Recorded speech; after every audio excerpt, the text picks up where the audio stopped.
শিহাব ভাই আমাদের বেশি সময় নষ্ট করে ফেলছে। আমরা সঠিক যে আপনি ফরএভারে আসার আগে কি করতেন আর আপনার শিক্ষাগত যোগ্যতা কি? আসসালামু আলাইকুম। আমার পরিচয় দিই, আমার নাম মিঠুন আহমেদ। আমার হোম ডিস্ট্রিক্ট হচ্ছে নাটোর জেলা লালপুর থানা। আমি পড়াশোনা যদি বলা হয় ক্লাস 10 পর্যন্ত পড়াশোনা করছি এবং ডিপ্লোমাতে ভর্তি হয়েছিলাম। তো তারপর পড়াশোনা কন্টিনিউ করা হয় নাই, আমি সিঙ্গাপুর চলে যাই। তো আমি সিঙ্গাপুর ছিলাম বিগত 4 বছর। লাস্ট 1 বছর আগে ফরএভার বিজনেসটা আমি সিঙ্গাপুর থাকা অবস্থায় স্টার্ট করি এবং সেখানে ম্যানেজার লেভেলটা কোয়ালিফাই করার পর বাংলাদেশ চলে আসছি। তো বর্তমান ধন্যবাদ মিঠুন ভাই। আমরা অনেক কিছু বুঝাতে চাইলাম। 5 লাখ টাকা 7 লাখ টাকা খরচ।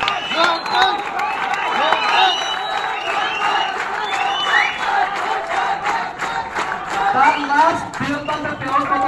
23,58,247 টাকা। চিন্তা করে দেখেন তার লাস্ট 12 মান্থের ইনকাম। আজকে দেখেন না ভাই ছেলেদের, আজকে পরিবার করছে 1 বছর 2 বছর, আজ থেকে 10 বছর পর এরা কোথায় যাবে ভাই?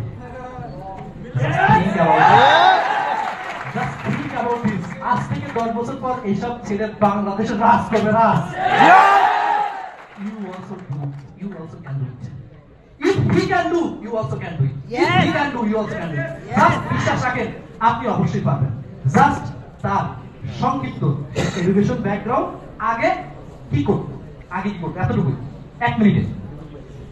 আসসালামু আলাইকুম, আপনারা কি আছেন? আচ্ছা দেখ, আমি আমার পরিচয়টা দিয়ে দিচ্ছি। আমি শহীদ ইসলাম সাগর, আমার হোমটাউন বগুড়া বেনর থানা, এবং আমার কাকিটা ডাউনলাইন শিহাব ইসলাম, সে তো অলরেডি পরিচয় দিয়েছে, আমরা পাশের গ্রামে থাকি একসাথে। তো আমি লাস্ট ফাইনালি প্রোডাক্টে আসছিলাম 2021 সাল সেপ্টেম্বর। এর আগে আমি কি করতাম, আমি 2016 সাল 18 সালের পর থেকে আমার স্টাডি লাইফ বন্ধ হয়ে যায়, কারণ আমার স্কুল বেতন ছিল মাত্র 1500 টাকা সাভার আশুলিয়াতে। এই টাকা দেওয়ার মতো অ্যাবিলিটি আমার বাবার ছিল না। দেন সেখান থেকে আমার স্টাডি বন্ধ হয়ে যায়। তারপর আমি বিভিন্ন কর্মের সাথে যুক্ত, আমি রাজমিস্ত্রি কাজ করেছি, রডের কাজ করেছি। দেন তারপর একটা গার্মেন্টসে জব করি 2019 সাল থেকে। 2019 সাল, 20 সাল, 21 সাল, এই 3 বছর একটানা গার্মেন্টস সেক্টর ছিলাম, মাত্র 12,000 টাকা বেতনে। দেন আমি 2021 সালের সেপ্টেম্বর ফরএভার অপরচুনিটি পাওয়ার পর 2022 সালের জানুয়ারি থেকে আমি ফুল টাইম ফরএভার শুরু করি এবং 2023 সালের মে মাসে এসে আমি ম্যানেজার হই। দেন আমার লাস্ট 1 বছর ইনকাম ফরএভার এটা দিয়েছে। ইনশাআল্লাহ আগামীতে আরো ভালো করতে আপনি আমার জন্য দোয়া করবেন। ওয়ালাইকুম আসসালাম। ধন্যবাদ সোহেল সাগরকে। সে আগামীতে অনেক বড় হোক এই দোয়া করি। এই যে ব্যক্তিগুলো